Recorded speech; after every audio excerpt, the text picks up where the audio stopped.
Hi friends, welcome back to L V commerce tutorial. Last ವಿಡಿಯೋನಲ್ಲಿ ನಾವು elements of business environment, ಅದರಲ್ಲಿ micro environment, macro environment ಮತ್ತು ಮೈಕ್ರೋನಲ್ಲಿ importance of micro environment, macro environment ಅಂದರೆ ಏನು, ಅದ್ರ ಮೀನಿಂಗ್ ಎಲ್ಲ ತಿಳ್ಕೊಂಡಿದ್ದೀವಿ. ಈ ವಿಡಿಯೋನಲ್ಲಿ ಫ್ಯಾಕ್ಟರ್ಸ್ ಆಫ್ ಮ್ಯಾಕ್ರೋ ಎನ್ವಿರಾನ್ಮೆಂಟ್ ನೋಡೋಣ. Entire environment of a business is a combination of different factors like economic, social, political, legal and technological factors. All these factors are interdependent. ಈಗ ನಾವು ಫಸ್ಟ್ ಎಕನಾಮಿಕ್ ಎನ್ವಿರಾನ್ಮೆಂಟ್ನ ನೋಡೋಣ. Economic environment ಅಂದರೆ market ಸಿಸ್ಟಮ್ನಲ್ಲಿ ಒಂದು activity conduct ಮಾಡುತ್ತೆ. ಅದರ ಉದ್ದೇಶ ಮೇಯ್ನಾಗಿ ಮ್ಯಾಕ್ಸಿಮೈಸೇಷನ್ ಆಫ್ ಪ್ರಾಫಿಟ್ ಆಗಿರುತ್ತೆ. ಬಿಸ್ನೆಸ್ ಕಂಟ್ರೀಸ್ನ ಎಕನಾಮಿಕ್ ಫ್ಯಾಕ್ಟರ್ಸ್ ಒಳಗೊಂಡಿರುತ್ತೆ.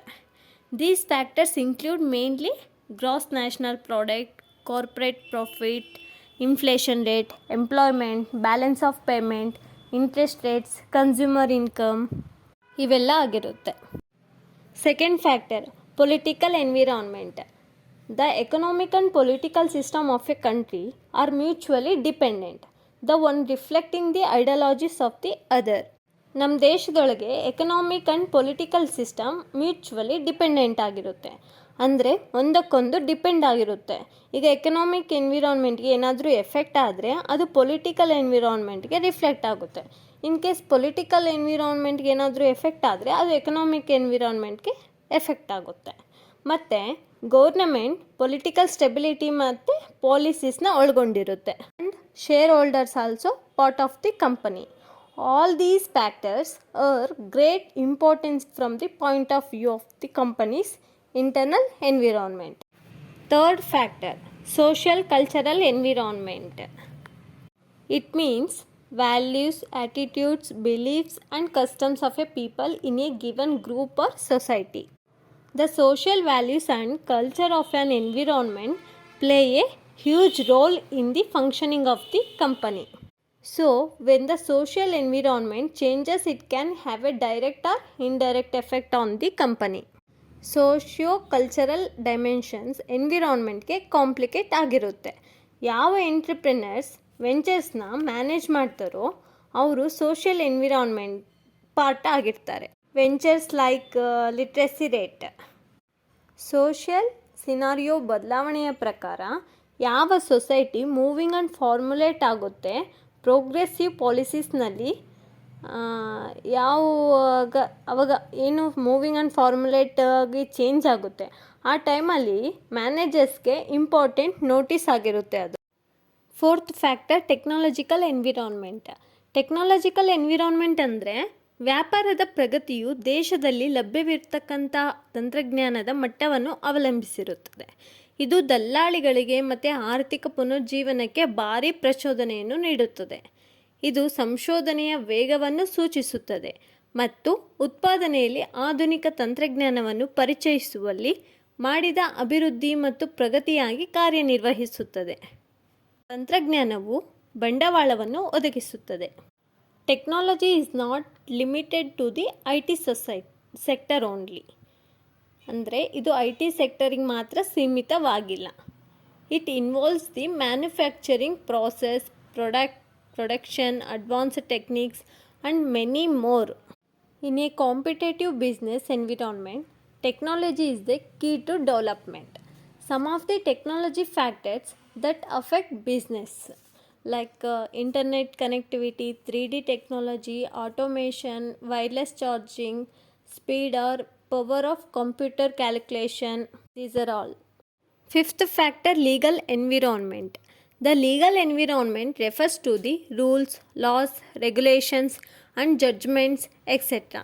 that affect the functioning of a business, and this will also include the taxation laws and the budget for the given a year. Legal environment ಆರ್ಗನೈಸೇಷನ್ನ ಕಾರ್ಯಗಳಿಗೆ ಮಹತ್ವದ ಪಾತ್ರ ನಿರ್ವಹಿಸುತ್ತದೆ. It has a great impact and it establishes codes and procedures for a various types and aspects of business.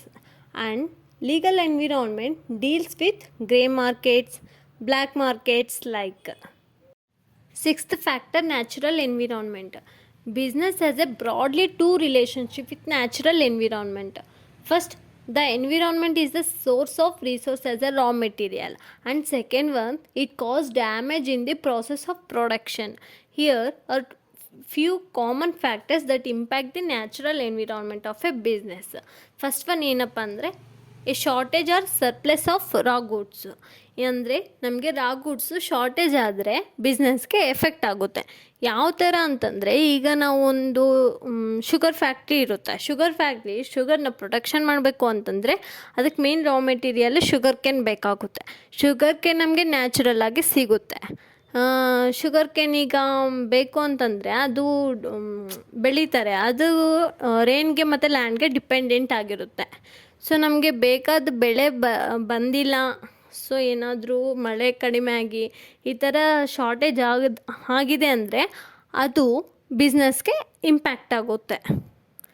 Second month A fluctuation in the cost of energy.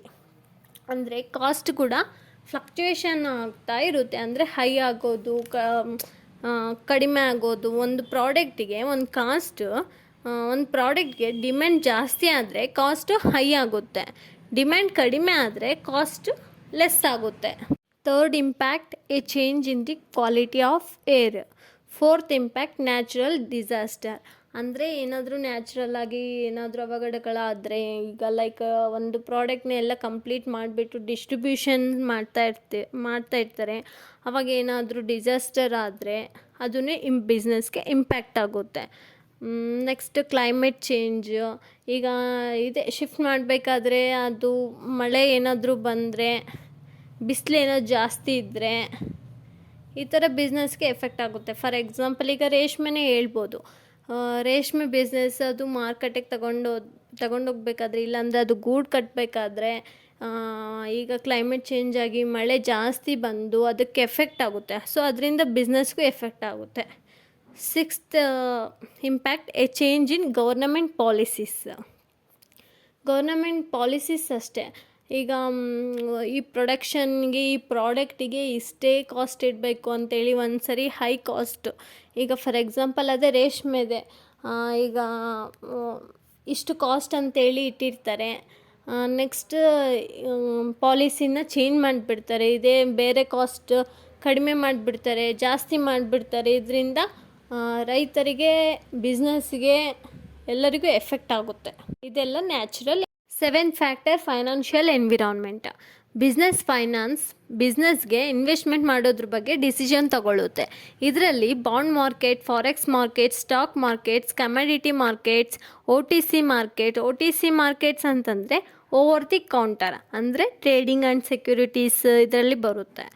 Real estate markets and cash or spot markets ಇವೆಲ್ಲನೂ ಇದರಲ್ಲಿ financial ಮಾರ್ಕೆಟಲ್ಲಿ include ಆಗಿರುತ್ತೆ. ಇವೆಲ್ಲ ಮಾರುಕಟ್ಟೆಗಳು ಕಂಪನಿಯ finance ಜಾಸ್ತಿ ಮಾಡೋಕ್ಕೆ ಮತ್ತು ಇನ್ವೆಸ್ಟರ್ಸ್ಗೆ ಪ್ರಾಫಿಟ್ ಸಿಗೋದಕ್ಕೆ ಇಂಪಾರ್ಟೆಂಟ್ ರೋಲ್ನ ಪ್ಲೇ ಮಾಡ್ತಾರೆ. ಏತ್ ಫ್ಯಾಕ್ಟರ್ ಗ್ಲೋಬಲ್ ಎನ್ವಿರಾನ್ಮೆಂಟಲ್ಲಿ world trade organisation, international monetary fund, SAARC ಅಂದರೆ South Asian association for regional cooperation, G20 ಇದೆಲ್ಲದಕ್ಕೂ ರೂಲ್ಸ್ ಆ್ಯಂಡ್ ರೆಗ್ಯುಲೇಷನ್ಸ್ ಇನ್ಕ್ಲೂಡ್ ಆಗಿರುತ್ತೆ.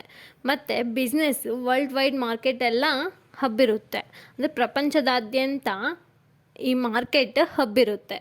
So then it should understand their effect and take action according to these rules and regulations. ಇಲ್ಲಿಗೆ macro environment 8 factors complete ಆಯಿತು. Thank you for watching video.